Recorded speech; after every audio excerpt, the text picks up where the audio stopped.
Yo, welcome back to the Dio Dre and Beyond podcast. It's your boy Io Dio, It is your man Andre. and we are back after some time, but we good. Yeah, it's been a We while. Gucci. Life is life.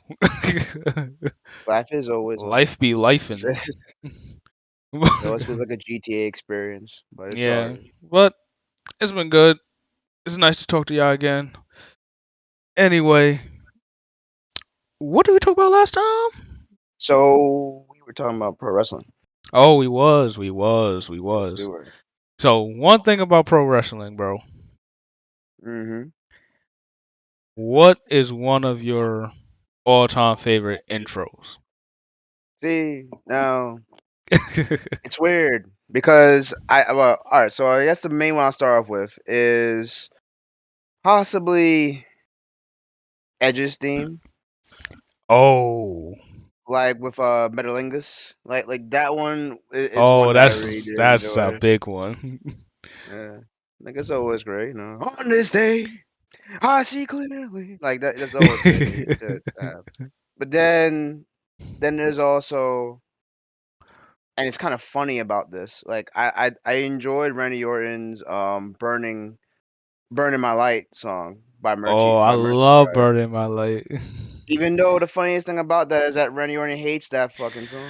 He hates it. See, I never knew that until you told me a couple days ago. Like, I didn't Mhm. know he hated that song. It's so good. Yeah, it sounded great. It sounded great to others, but he absolutely hated it. He actually wanted the same song that CM Punk started off with, which was "This Fire Burns" by Killswitch Engage. Yeah. Like that's the one he wanted. He tried it out. They let him try it out one time in the entrance. No one probably remembers it because it was just that one time, and it really didn't click with his character at all. Just didn't Okay. click with him. And they did it at one time. It sucked. They went right back to Mercy Drive. And then eventually later on down the road we got, the whole voices in my head. I hear voices in my head. Yeah, exactly. Exactly. It's a great song too, but like I still enjoyed the whole Mercy Drive thing. I don't know why. Yeah, It just Burning My it Light felt literally good. was amazing.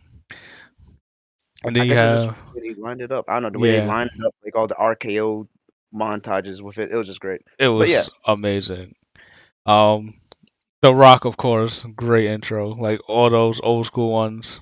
So he has a whole lot, and what I've realized, which I'm pretty sure other people have realized too, is that his first one that he had when he was Rocky Malvia, like they built on that, and that's the foundation for all his entrance Yeah. themes from what it seems. Because every time I listen to it, like I started to dig deep and find the old archives back into 1997, 1998, Yeah. and I listened to. 'em, I'm like, okay, so every time I hear him come out, I'm like this sounds like the beat sounds oddly similar. Like So I thought they, would you say like it built upon as he grew as a superstar? I guess so. I would say that, yeah, because like at that time that this was like at a time where The Rock was not The Rock. He was just Rocky Maivia, son of Rocky Johnson, Yeah. and he was just trying to be a nice, like a cute little baby face for the fans. His entrance was all about that. He's trying to be high flying, Yeah. and it was good for a good while till it wasn't, and everyone got tired of it. It's like akin to like how people were starting to get tired of John Cena with his gimmick. It was kind of like that. So eventually they just They went did, but I full. love John Cena's gimmick. I love John Cena's first intro, Well, the yeah, because Thugonomics one. yeah, That because joke was well, hard. you gotta remember before all that he had nothing. He was initially before he got there, he was in I think OVW, and he was known as the prototype. He was just this big man, muscular, look well rounded. He Yeah. had potential, and that was it. He had nothing. Absolutely nothing. It was not until, as everyone knows, that fateful day they were on a bus talking with Rey Mysterio and a few others, and they were doing a rap battle. And he decided to spit some verses. Stephanie Mm. McMahon caught wind of that, and she was like, "Can you do that again?" And sure enough, what happens? They take a chance on him with that same gimmick, and lo and And they behold, ran Doctor with it. Thugonomics is born. Yeah, Dr. Thugonomics. yeah. He was Yeah. pretty much essentially a Vanilla Ice within pro wrestling. Yes, we all know, but it worked. He I sold it. mean, He I was a would say he was great a better heel. rapper. But No, yeah, well, yeah, but uh, I mean, I'll be honest. Look, look, look, look. If we're going to talk about him being an actual rapper, I will be honest. If we were in the 90s or early 2000s and he came out with the album he came out with, like, cause there were some songs on that, I'll admit, some of them could have probably done all right yeah. at the time. You're talking about like when the album came out and as it was pushing through, no. He I would have had listened some to the success. album. Yeah, like I listened to it too. You would have had some better success in the mid '90s with that, but True. nothing now.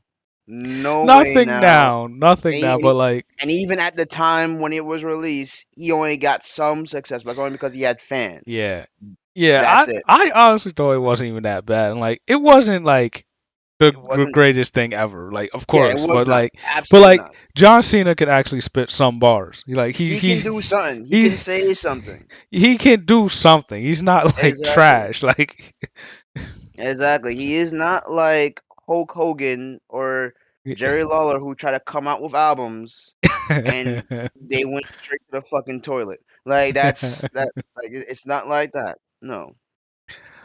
but there's also intros where like I don't even like know the song, but it's like the theatrics behind it that also makes a pretty good intro. And one of my favorite ones is like I probably can't tell you the intro for Batista, but I love his intro. Yeah, so there was like a few intervals I remember. Like I remember before we just had like the straight instrumental Yeah, that was similar to what we now know now. Like no, it was sort of like dun dun dun dun mm, dun dun, and then it would go into this whole thing like dun dun dun dun dun dun dun dun dun dun, dun, and it would kind yeah, of have that. And then that was his thing. This was before he really had anything going on besides Evolution. yeah.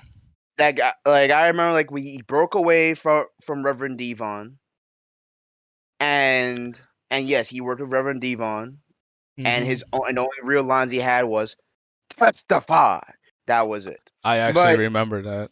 yeah, he grew from that, and then they parted him into Evolution, which honestly was, in my opinion, used to catapult Batista and Randy Orton.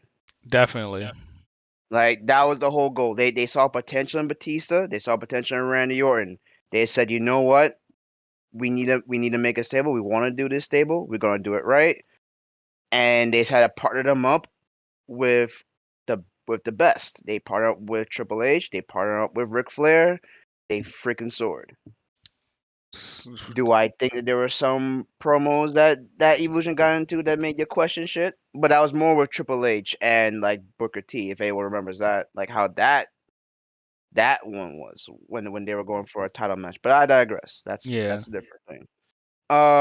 But But yes, like it was great intros from there. Like the so way they just build up into that. yeah, it was a beautiful intro. Like the machine gun and the fireworks going off behind him. Like it Yeah, was that was great. it was so good and like rememberable. Like it Hmm. gets the crowd hyped. It gets them like going crazy. Like Exactly. Like I definitely remember myself like literally doing the same fucking thing. Like I literally would like do it myself. Like bro, as if like I got bro, like I did that pyrotechnics going off in the back. every day.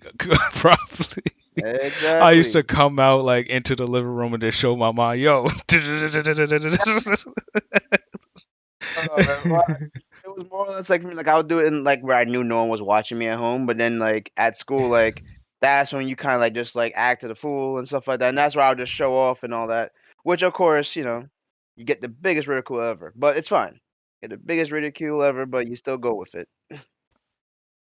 Amount of Yeah. times I RKO'd people in school, it was great. Uh, but yes, Two people that had like very good intros, like apart and together, I would say is Triple H and Shawn Michaels. Like separately, intros was great, and then when they had D Generation X, Intro's Oh, great as well. well, see, yeah. If we're gonna say D Generation X, the biggest thing that always comes in mind with me is like you can't just talk about D Generation X intro without just talking about them as a whole. Like it's just like what they were at the time with China. Like it was Triple H, Shawn Michaels, China, and then you had they started bringing others, but mainly with those three together, it was amazing. Yeah. And like what they brought to the stage was just ridiculous. And you got X Pac just joining in the fray. Then you had Billy Gunn. Ah, the memories. Oh my god. It's like dun dun.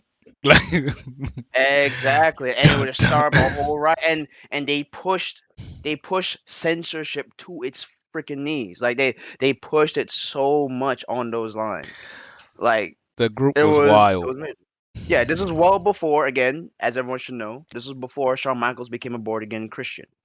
So this is where like you got like the full on Shawn Michaels. Like you got him doing all kinds of shit with Triple H. And China did not have to do anything. Like she didn't They- have to do anything, say anything. She was just the face. She was the bodyguard. They didn't really need a bodyguard, but the presence she gave, like her physique was amazing. yeah. Like it was great. But yes, that like DJ is next great. But one that I always say that everyone always talk about is the Phenom himself, the Undertaker. Oh, yes. The Undertaker. Legendary opening. Legendary Exactly. opening that takes 10 minutes. But Oh hey. yes, it took a while. Every time it would take a while, But but the crowd is like into it the whole time. He's walking mad slow to the ring though. Like yeah, it's so and that's the intense. Like yeah the reason why it works so well and why it's so iconic, why the entrance is so iconic, the song is so iconic, is because Undertaker is one of those people who, well, Mark Calloway, who built up the character, literally was into his craft, like to that point. This is a man who, when social media became a thing, he was no parts of it. Like, like when you would interview him, he was in character. Like he really, I really saw him on interviews anywhere else. yeah, Like honestly, like he started to slowly cut out the interviews. He did some interviews early in his career, but then like of course there was those instances where it got a bit weird because he's doing his best to keep the character true to it to what it is, yeah, and he did that so well all the way. And then when he retired, the first thing we all knew that it was well and truly over is when he had a social media account. When this man had a Facebook, when this man showed up on YouTube, yep, it's over. yep. He's not the Undertaker no more. Yeah, it's over. Like you knew it. But that's dedication. He carried that all the way through, and because of his dedication to his craft, it is one of the most iconic entrances, if not the most iconic entrance in all WWE Yeah, and all definitely. sports entertainment. Honestly. What do you so with that like?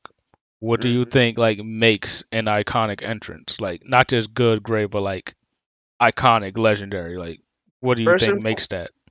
first and foremost, it has to be how into the character the wrestler is. Like if you can feel, because if you feel what that wrestler's giving off, Yeah, the crowd will always go off of that. Like whether they realize it or not, you're going off of the person's energy. Like if you feel them like being into their character, like they're not just like half-assing this shit because it's a job, yeah, then you're into it. You're sold on what they're giving you, what the energy they're giving, the passion, the drive. Like with Edge, when he comes out, like you see the smoke come up and yeah. all that stuff. You hear his music pounding, it's like revving up, and you see him just like come out there from the Come out of smoke, smoke. and he's like, yeah, you're on this day, and he just like Yeah, going to one side of the stage. He's trying to hype them up. He's getting them to get out their seats. He goes to the other side, does the same thing, and he's yeah. just like walking down, and then he eventually runs through, slides into the ring. You feel it, you like it. It's great energy. John Cena, love him or hate him, he comes with energy too, All the time. all the fucking This time. man It's never half-ass an ridiculous. intro. Like Exactly. So like John it's really just Cena him will kind of like perform. moving his body. He has all these awkward body moves when he comes in. Sometimes it's like he's just kind of moving like just nothing. Like it makes no sense. And then just go. He just runs straight into the ring, slides in. Gets the crowd going. It's a beautiful thing. That's So one thing that yeah, makes it.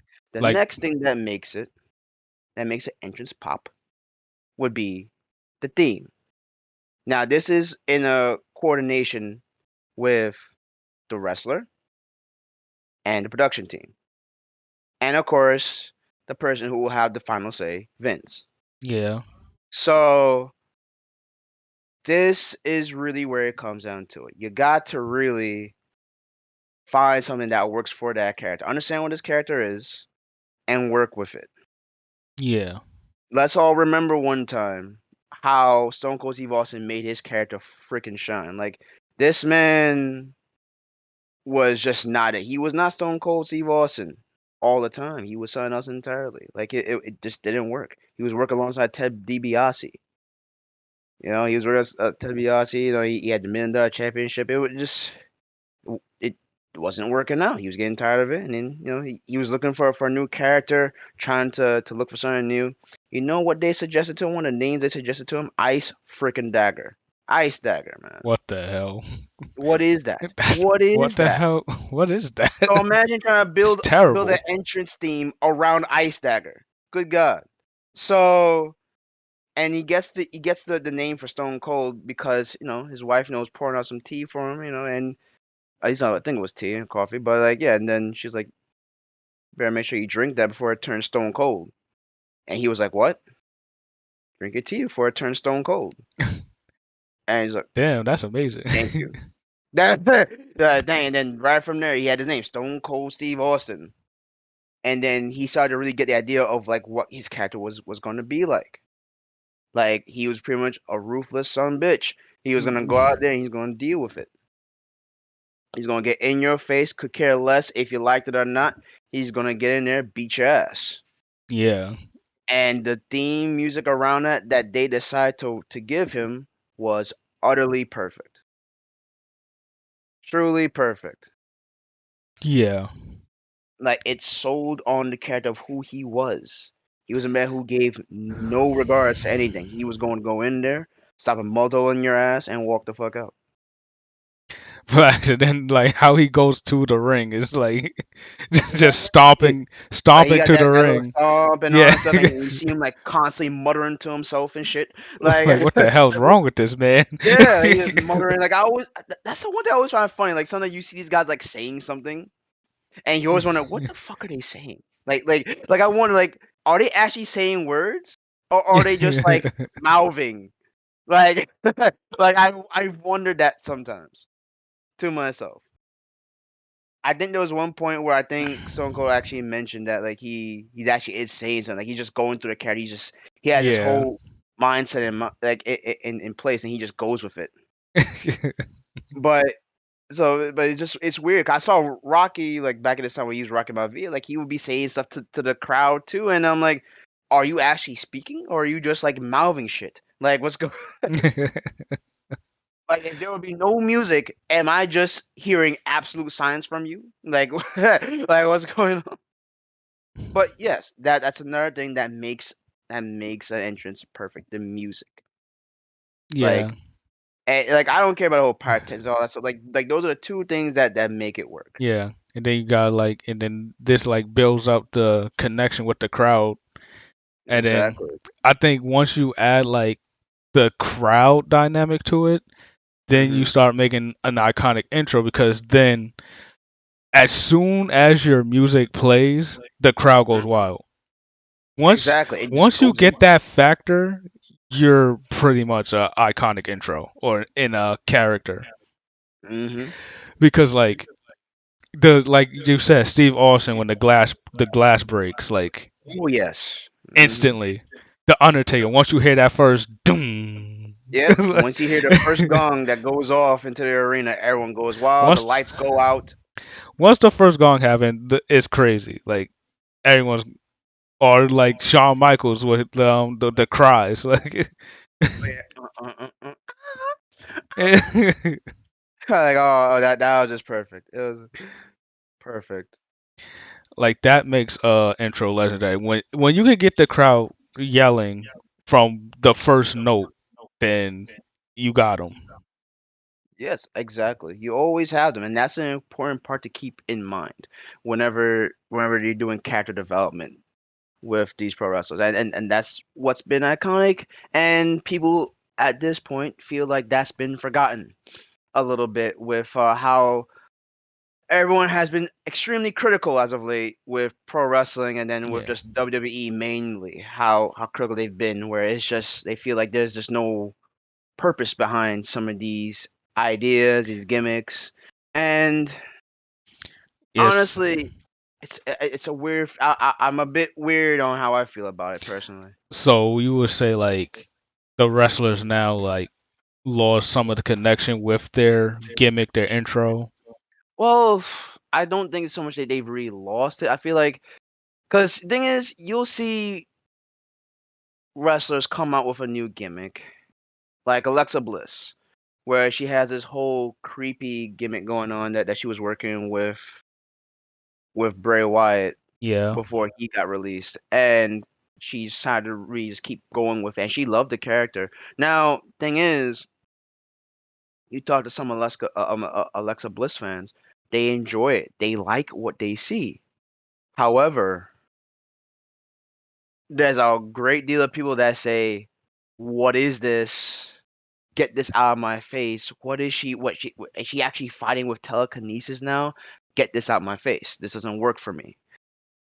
So and Alexa Bliss herself loves it, and so do her fans. But there are also some fans that don't like it, even some of hers. So it's weird. It's like it's more of, I would say, of a disconnect that is starting to show itself more so with the fans as before. Like it's just that they're just not really getting with some of the gimmicks sometimes, because at the time when gimmicks similar to these were going on, the crowds ate it up, and it managed to work, honestly, Yeah. until it didn't, of course. But at the same time, you didn't have this crazy backlash going on to, or like this like back and forth.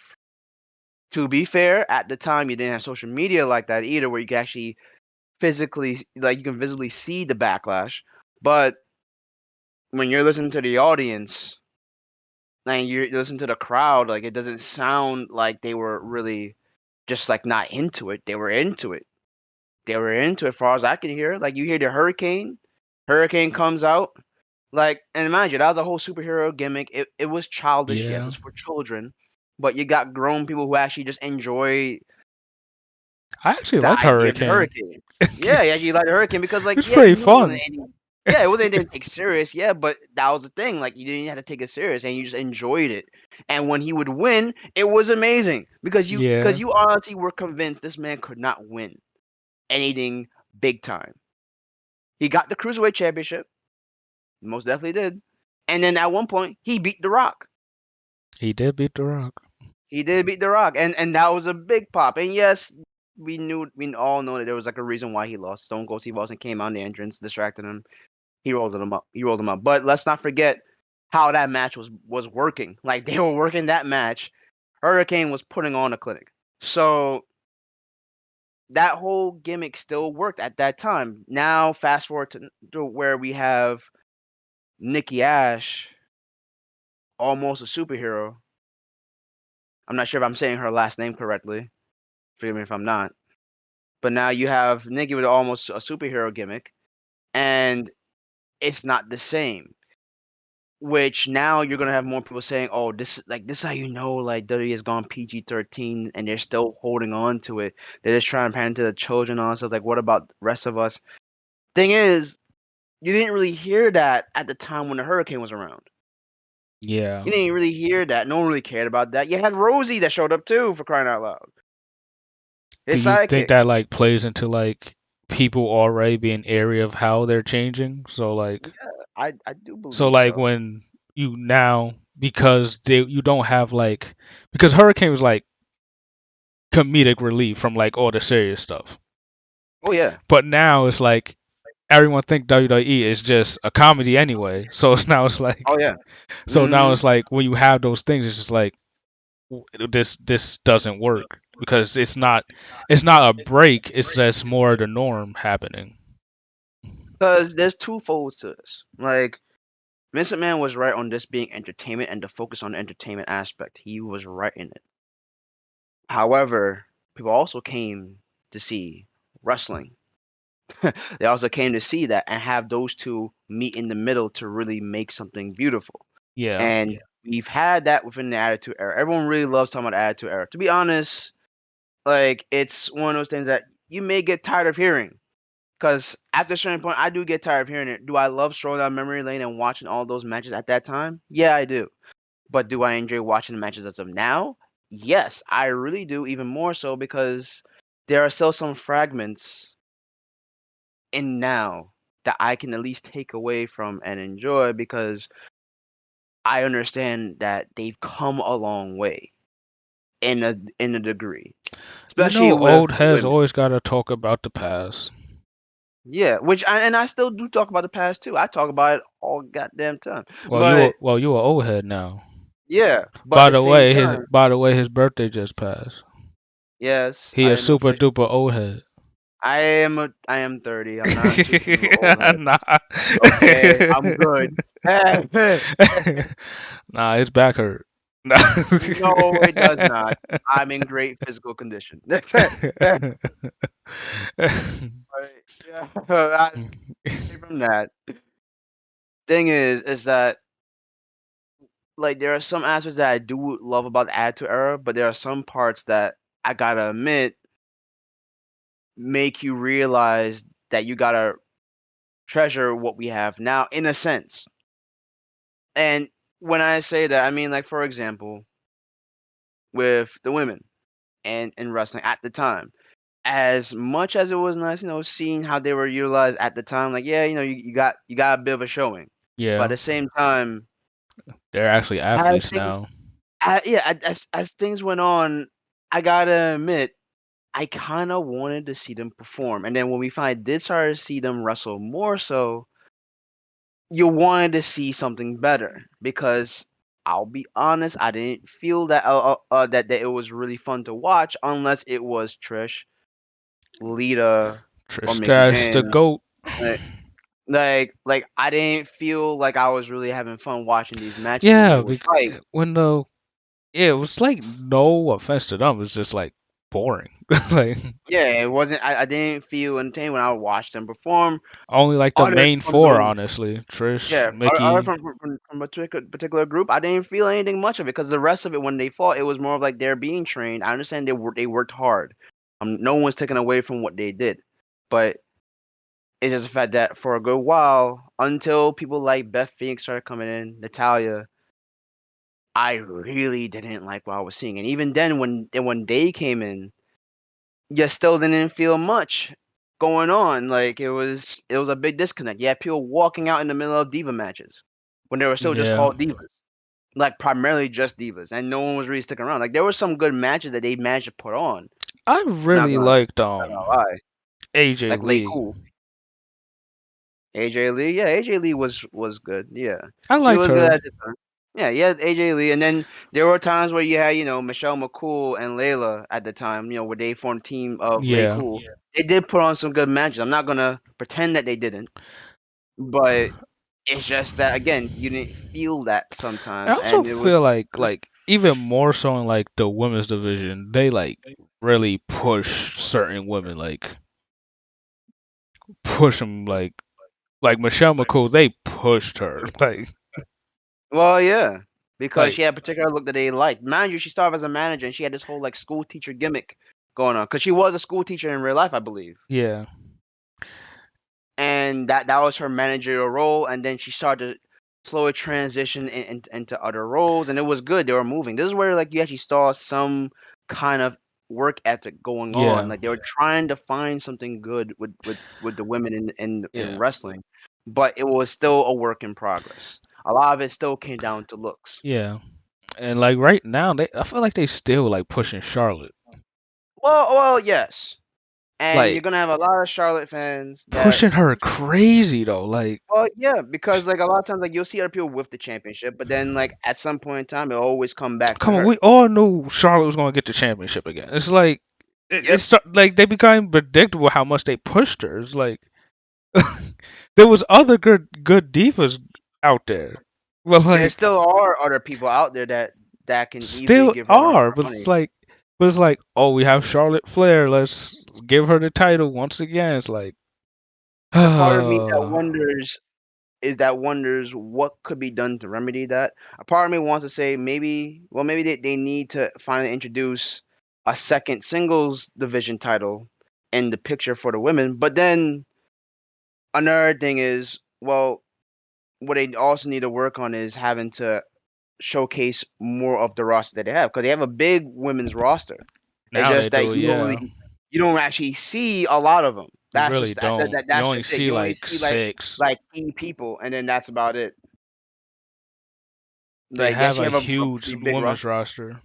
Yeah, despite all the cuts that have been made lately, they still have a decent roster to work with. And don't forget about NXT because that's where they call it from every now and then when they feel like talent is ready. Yeah. So there's that. And quite frankly, I don't know because like I've always felt this as an issue. Like yes, they have a tag team division, but and they have a singles title, which is great. Both are great things. However, I feel like the women's division is starting to go into a point where we may need to finally introduce a second title in the singles division in order to kind of just keep others afloat. Like, because that's what I've seen the Intercontinental and United States Championships made for. Like, for people who they believe have some promise and have them, and if they win it, then that means that they recognize your work, keep at it. You may get the big title run in the picture, and in the long run, you may get the big push later on. Correct me if I'm wrong. I forget. Was at a time? Was it the women's belt and the divas belt at one point? So Or yes, so for the longest time you had the women's championship, yeah, and then eventually they made the Divas Championship. Now that this was made initially for SmackDown.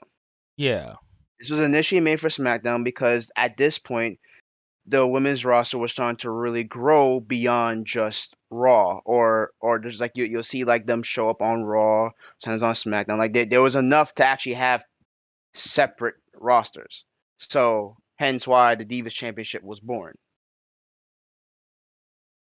Now okay, that's when you had two. So yeah, and then now here we are with where they're just simply called yes, like they phased you're out like the the women's Raw Women's championship. Champion. Yeah, you're the Raw's Women's Champion, or you are the SmackDown Women's Champion. Yeah, It's where that's where you have it now. But that's where I see, and AEW has already gone in that direction where they have a second singles division title for the women. They have that. They've already gone in that direction. yeah, And I think WWE could honestly benefit from it. If anything, they might be able to do it a bit better because I mean, you do have the financial advantage. I mean, you have the stardom, you have the fan base that's strong still to kind of like. I feel like they have all the tools they need to actually make advantage of anything. But it's just that yeah. it It will seems like just everyone just showcase took the a go. women's roster more. We're just sticking with what works. Now with the men's roster, I mean, I'm still fine with what's going on to a degree, but I mean, there are times where you may feel like some parts are boring because like I don't think there's any real active storyline I'm interested in. To be honest with you, if I'm going to be real honest, like I don't see anything that's interesting. Roman Reigns always wins. Yeah, Which that's I mean, the again, man I'm that's not. super pushed. Yeah. Which again, like I get it. Like he's the ultra villain. He's the head of the table. Acknowledge me. But like at some point all good things must come to an end, and it's a matter of like if you're setting this up, one can only hope that you have like the perfect fall for them. There needs to be a fall that happens, and now it's a matter of who's going to do it and how you're going to execute it. And So far, they've been building up with Brock Lesnar. Everybody wants to see Brock Lesnar and Roman Reigns go at it again because But that's I the mean, thing. Like I feel like the WWE now, like when they become like big and talked about, it's because they brought back like an older wrestler from like the past. But like there's well, like yeah. no new wrestler like that kind of steps up to like get people hyped again. Well, no, now there are new talent out there, and they do show them. It's just that like as of late, it just feels like that because these are the people that have been just coming back. Brock Lesnar honestly has quite a lot more years in him. It's just that he's enjoying taking advantage of the situation that he's in. He's in a great position where he can honestly argue Yeah. the best kind of hours and get the best kind of pay and enjoy his quiet life with Sable. Like he's honestly he's doing Yeah. the smart move. There was He's like doing the one smart. point though, it was like for like a whole year, it was just Goldberg versus Brock Lesnar, and that was like No, that was no, no, just no, no, that no, was no, just no, no. two See, old guys going at it. I don't even want to talk about Goldberg versus Brock Lesnar again. 'Cause I still That remember that ill-fated match it at was WrestleMania. like That was a utterly whole bad. year of just those two. Like, I remember that being the case for like when they fought WrestleMania 20. I think it was 20. I think a lot of Um, people had a problem with that. well, yes, because the match didn't really have anything going on. It was utterly boring. Nothing happened. Nothing came of it. Nothing came of it. The fans were cheering for Stone Cold Steve Austin, who was a special guest referee. Nothing Yeah, took place. Nothing happened. People said that that the match was utterly a shit show because Brock Lesnar made it so did Goldberg. Like both men were kind of just sick with the WWE, and they kind of just like they deliberately delivered a shit show. That's one rumor essentially. I don't know how true is that, but we're just gonna keep it at that. Take it with yeah. a grain of salt, and we move on from that. And honestly, after that, and you fast forward to now, yes, I mean I would agree. Having Goldberg coming back, yeah, it may feel weird, but and like, no, why is he here? Why is he pushing? Like, if anything, if he comes back, they should be utilized for the younger talent to put over, essentially. But I well, just think there's a it's lot of weird. talent that they don't necessarily need like older talent to like do it. But like I get it. Like it does bring like the older viewers back to the show. It does, but I think the biggest thing that they're trying to do a big overhaul. I think when in light of all these releases, and who knows, maybe they've always been doing they've always done releases of this magnitude. It's just that these are the ones that are being publicized. So to the point where now we have to pay attention. I doubt it, but I'm just going to deal with what's here in front of me. The fact that they have a lot of releases, I can only take it to mean one thing. You're doing a massive overhaul. You're going back to what you think was wrong, and you're trying to fix it. You're trying to remedy the issue, and so you're making a shit ton of cuts. Like, Yeah. and to be honest with you, the fact that they're making so many cuts and the roster still looks this massive, it speaks to the sheer volume of wrestlers that are there. Yeah, and people who Like, actually like still want to be part of the WWE brand. yeah, it's kind of, and yeah, and people are still gonna come to WWE. Why? Because I mean, it's the It's place to be. it's the brand. Like Yeah, the brand has marketed itself for several years. It is the place to go if you want to, quote unquote, make it. Even as an employee, to say that you worked at WWE, oh yeah, that's gonna look great on a yeah, resume depending on what you're going for. like we could say like the WWE like goes down in like entertainment sometimes, but like it's still the WWE. They still have Exactly. history. You're still gonna have fans. You're gonna have fans cheering, and even in the comment section, like where like I see like certain things happen where people said, "Oh, this was a shit match," or "This is a shit pay per view." Yeah, people came, "Wow, I don't know what you're talking about. It was great. I had a fun time. I enjoyed myself." Like, let's think about that. Let's have that sink in. Even That negative views bring in views. exactly because like yeah, you have us all here like just talking about shit talking the whole thing. Like you shit talking on pay per view. Like for example. Yeah, people that shit talked Crown Jewel. Yeah, people that shit talked Survivor Series, Yeah. which arguably deserves the flack it got. But you still had an attendance. You still had a sold out. Well, I wouldn't say sold out crowd, but you did have a lot. I don't know if it was a sold out crowd to be honest with you. I don't remember. But there was people in attendance. I had friends that went there, and from mouth, his mouth directly, it was a silent evening sometimes. Like you did not have Whoa. like no one was really talking. Like yeah, you heard people obviously in the crowd, but it you didn't really have much reaction after a certain point. Like no one was really into what was going on. And Mm. that's also because of well, again, no one did any build up into the matches. It was kind of like you just slap stuff together for a Survivor Series. Yeah. So yeah, so despite all that, you still had fans, you still made money, you still brought in revenue. You had people sitting in the seats watching. They may have been chanting like inappropriate stuff for sure, but they were there. So let that sink in. Yeah. And then people want to talk about AEW, like how AEW is going to kick WWE's ass. Let's Not not be yet. hasty. Let's not be hasty, people. Like Let's calm down. Like AEW's exactly, fun, but it's like the WWE is still the WWE. You still gotta respect that.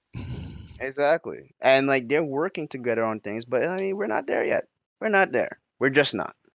Like let's just be honest. Like AEW has a devoted fan base, and it's I'll from what I've seen in the shows I've watched, it is not that hard to entertain the fans there. Like it's really not. And I Yeah. do not mean this in any disrespect to AEW fans whatsoever. I like AEW myself. I watch it, but at the same time, I gotta admit there are times where I just see people cheering and then they love what they see. They cheer for everyone, and it's like, well, it's the same shit. You just saw the same shit, and it's like, well, that just makes me feel like there's nothing that AEW can't really do that will go wrong with the fans. Like they have a devoted fan base, but then what? Then how are you gonna reach to the rest? Because you're gonna have some fans that are gonna look at this shit and say, I don't care about it. I'm gonna go elsewhere. They'll turn to Yeah. WWE or what have you. Some may even turn to Impact Wrestling. You never know. Yeah. So that's just it. Like they'll stick with like they'll always garner their devoted fan base, but the real key to everything is being able to grow outside of that devoted fan base. That is the key to everything. If you can do that, if you can grow out of your devoted fan base and catch people who have no real interest, Yeah. like have some but not really all that much, and then you just make a fan out of them and they stick with you, then that's key. That's how you know you have something. And WWE still has it. We can say all kinds of shit about WWE. WWE Yeah. still manages to pull people who are not really fans. Yeah. People like who like are new to wrestling will probably go to WWE to find out what the hell it's all about. Exactly. Like McMahon family has figured out that formula. Marketing They genius. figured, yeah, they figured this out. AEW is just slowly getting there, but they need to break that mold. Once they do, then yes, they're gonna be a behemoth. They're gonna be a force to be reckoned with soon. But still, at the same time, they're still gonna be considered second to WWE. That's Yeah. just it. And Because then even like TNA couldn't be second to WWE when it existed. It couldn't. tried. Let that sink Tried in. real hard. I loved TNA too. TNA Yeah, was a fun time. yeah. I was TNA, very which is now entertained. Still wasn't exactly, WWE, but exactly. TNA now Impact Wrestling. Yeah, exactly. Yep. And even then, like even at that point where we didn't know about AEW, AEW didn't exist. Ring of Honor existed, and all that stuff. But TNA still at that point, no one would say it's second to WWE. Some may decide to their diehard fans, but let's be real, like there's no way. But Yeah. that's just the nature of the business, I guess. Like, Yeah. yeah. Who will finally end up second to WWE? Mhm. That's the Fight race for second. exactly. That's the fight now to be second to WWE. Like, and AEW currently has won that right now, as far as I'm concerned. I think The goal, AEW has solidified their second place value for now. yeah, for now. Now whether they'll topple WWE or not, well, let's just hold on that. Yeah, we can hold on to that. We'll see how that goes. But that is all the time we have for the podcast. Nice to be back talking to y'all. Dang, Yeah, it's been a minute. I damn. enjoyed it. Anyway, I'll see you guys later. It's your boy IODO, It's your man Andre. and we are logging off. I'll see you guys later. Peace. Later.